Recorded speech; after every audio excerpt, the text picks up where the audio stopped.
இதாயிட்டாருனாங்க இல்லண்ணா அங்க வாமண்ணா அந்த இதுல டயர்ல மாட்டிட்டாருண்ணா தீபத்தெல்லாம் பிடிச்சிருக்கலாண்ணா தெரியலண்ணா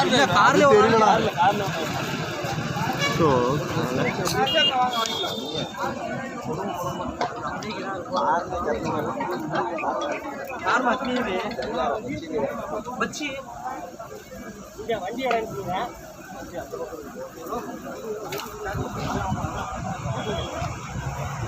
அதுலயும் இழுக்கிறாங்கப்பா எதுல இழுக்கிறாங்க அதில் வண்டியில் இருக்கிறாங்களாட்டுங்கப்பா அந்த வண்டியிலையும் அழுகிறாங்க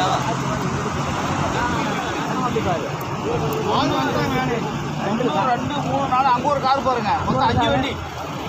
ஆறு வண்டினா அங்கே ஒரு வண்டி இது அது ஒரு வண்டி காரு 2 காரு 2 காரு அந்தாண்ட ஒரு காரு இங்கே ஒரு காரா